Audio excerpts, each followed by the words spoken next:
এই শুক্রবার বা শনিবার ওয়েস্ট বেঙ্গলে নতুন সাপ্লিমেন্টারি ভোটার লিস্ট বের হতে চলেছে। অনেকের নাম কাটা যেতে পারে। আপনি যদি এখনই চেক না করেন তাহলে ভোট দিতে সমস্যা হতে পারে। ইলেকশন কমিশন অফ ইন্ডিয়া এখন ভোটার লিস্ট আপডেট করার কাজ করছে। এই সাপ্লিমেন্টারি লিস্টে নতুন নাম অ্যাড হবে, আবার কিছু নাম ডিলিট বা কারেকশনও হতে পারে। মানে আগের ফাইনাল লিস্টের পরও এখন নতুন করে আপডেট হচ্ছে। সবচেয়ে গুরুত্বপূর্ণ কথা হলো, আপনার নাম যদি এই লিস্টে না থাকে তাহলে কি আপনি ভোট দিতে পারবেন না? অনেক সময় ছোট মিস্টেক, স্পেলিং এরর বা ডকুমেন্ট প্রবলেমের জন্য নাম কাটা যেতে পারে। তাই ভিডিওটি একদম শেষ পর্যন্ত দেখুন, কারণ শেষে বলবো নাম না থাকলে কি করবেন। এখন আপনাদের লাইভ দেখাবো যে কিভাবে খুব সহজে নিজের নাম চেক করবেন। চেক করার জন্য গুগলে সার্চ করবেন ভোটার লিস্ট সার্চ। এটা সার্চ করলে প্রথমে যে সাইটটা আসবে electoralsearch.eci.gov.in, এই সাইটটা ওপেন করবেন। ওপেন করার পর আপনার এপিক নাম্বারটা দিবেন, আপনার বা আপনার পরিবারের এপিক নাম্বারটা দিবেন।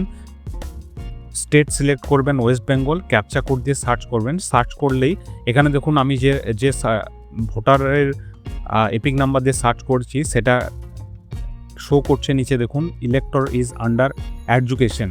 তো ইনার নামের উপর আন্ডার এডুকেশনের স্ট্যাম্প মারা আছে, যে ড্রাফট রোল বের করা হয়েছে সেখানে। তো প্রত্যেক শুক্রবার বা শনিবার প্রতি উইকেন্ডে, প্রত্যেক সপ্তাহের উইকেন্ডে, অর্থাৎ এই যে ভোট হওয়ার আগে 4 সপ্তাহে 4টা লিস্ট বেরোয়। সেখানে আপনি চেক করে দেখে নিতে পারবেন আপনার নামটা সম্পূর্ণভাবে এসছে কিনা বা আপনার নামটা ডিলিট হয়েছে কিনা। যদি আপনার নাম না থাকে তাহলে ভয় পাওয়ার কিছু নেই। আপনি যদি ডিলিট হয়ে যায় তাহলে আপনাকে নতুন করে 6 নম্বর ফর্ম ফিল আপ করে অ্যাপ্লাই করতে হবে। অথবা যদি আন্ডার এডুকেশন অবস্থায় থাকে, কালকে বা শনিবারে যে লিস্টটা বেরোবে, তাহলে আপনি পরের সপ্তাহের জন্য অপেক্ষা করতে পারেন। অথবা আপনি যে সুপ্রিম কোর্টের অর্ডার অনুযায়ী ট্রাইব্যুনাল গঠন হয়েছে সেখানে আপনি অ্যাপিল করতে পারেন।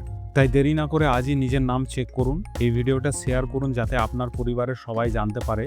আর এমন গুরুত্বপূর্ণ আপডেট পেতে চ্যানেল সাবস্ক্রাইব করতে ভুলবেন না।